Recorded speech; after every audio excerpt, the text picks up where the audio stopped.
On June the 17th, 1973, the Johnson Sea Link, an oceanographic research submersible, was launched from Edward Link's research ship, the Sea Diver, 15 miles out from Key West in Florida.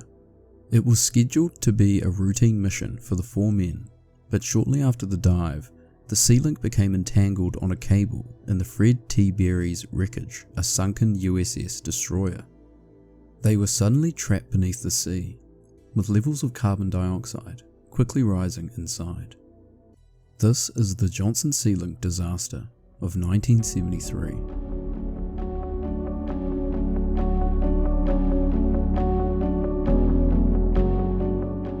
The Johnson Sea Link was the successor to Edward Link's previous submersible, the Deep Diver, the very first small submersible designed for lockout diving, which allowed divers to leave and enter the craft while they were underwater.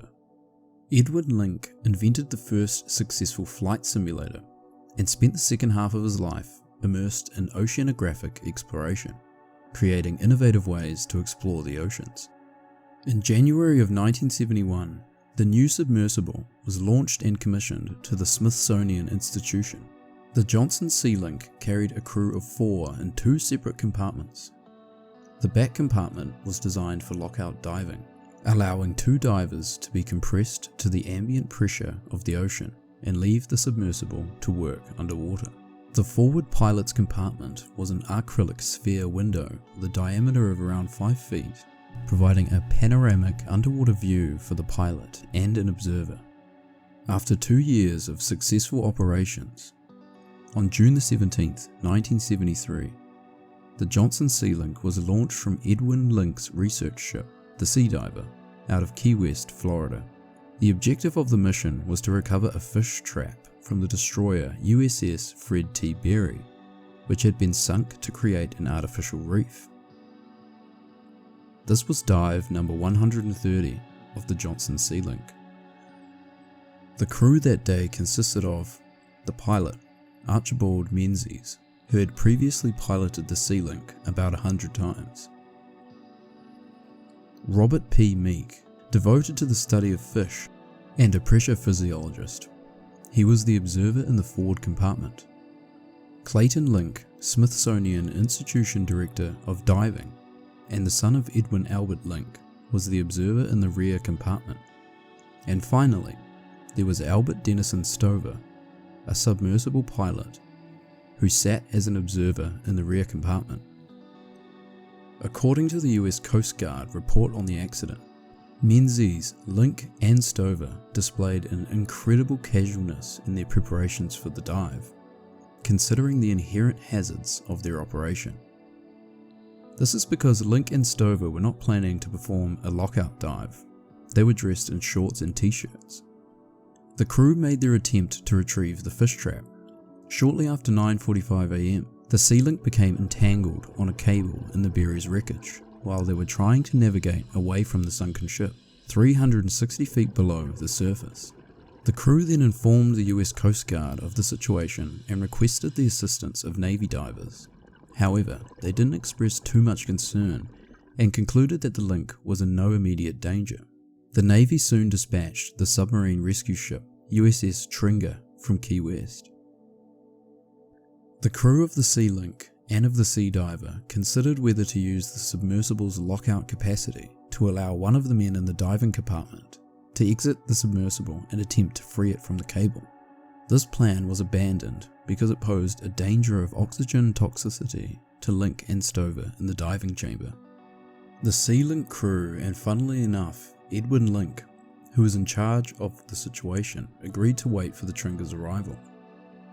Levels of carbon dioxide began to rise in the pilot compartment when the CO2 scrubber failed, which is a piece of equipment that absorbs carbon dioxide. The crew on the nearby Sea Diver calculated that the CO2 in the submersible could be maintained at acceptable levels for 42 hours in the pilot compartment and had around 61 hours in the diver compartment.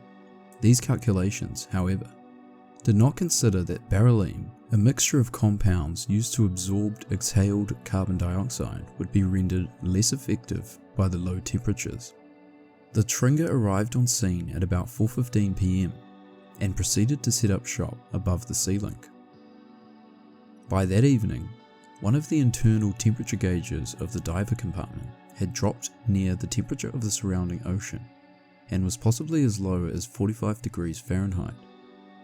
By 10 PM, the absorbent capability of the diver compartment's barrel line was exhausted, and at 10:25 PM, Link and Stover began breathing from air-supplied masks.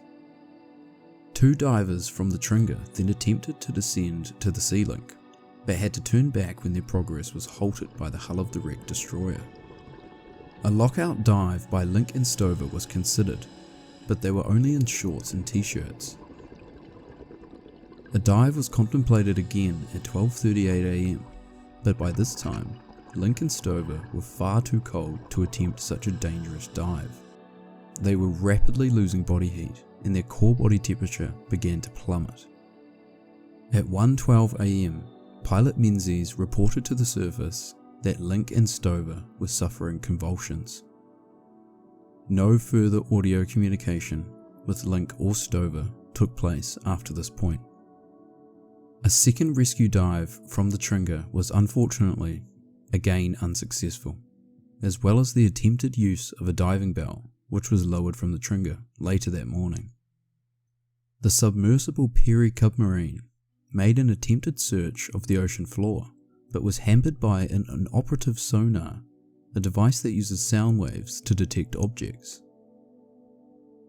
On the afternoon of June the 18th, commercial salvage vessel A.B. Wood II arrived on the scene carrying an underwater television camera with a maneuverable platform. After the camera was used to locate Sea Link, a grappling hook was attached to the camera and used to engage one of the Sea Link's propeller shrouds and bring it back to the surface. The Sea Link resurfaced at 4:53 PM on June the 18th.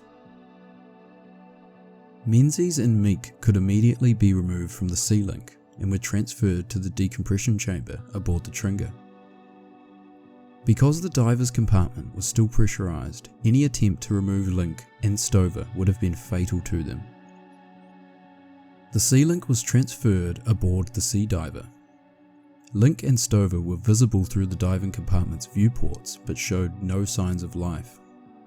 The compartment was force ventilated while remaining pressurized, and hot water was sprayed over it in an attempt to raise its internal temperature. On the morning of June the 19th, medical doctors concluded that Link and Stover had tragically passed away. The two men were brought to the Florida Keys Memorial Hospital, where it was discovered that both men's cause of death was listed as respiratory acidosis due to carbon dioxide poisoning. The accident was then investigated by the US Coast Guard. The investigators concluded that the accident was caused by pilot error, possibly due to distraction, and by the hull shape of the Sea Link. According to the investigators, the submersible's modular construction of irregular shapes, projections, and appendages provide an excellent configuration for ensnarement by almost any type of obstruction. In addition to the US Coast Guard's investigation, the Smithsonian Institution commissioned an in-house investigation, review and report. The review provided specific observations and recommendations for changes in the design and operation of the submersible. However, that report was never issued to the public. Basic conclusions from the internal investigation found that a combination of key engineering and operation decisions contributed to the entrapment and loss of life. Edwin Albert Link had lost his son in the terrible accident, and at that in one of his very own creations, the Johnson Sea Link. Edwin Link spent the following 2 years designing an unmanned, cabled observation and rescue device that could free a trapped submersible. A second Johnson Sea Link submersible nearly identical to the first was launched in 1975. The two submersibles remained in operation for many years and were ultimately retired in 2011.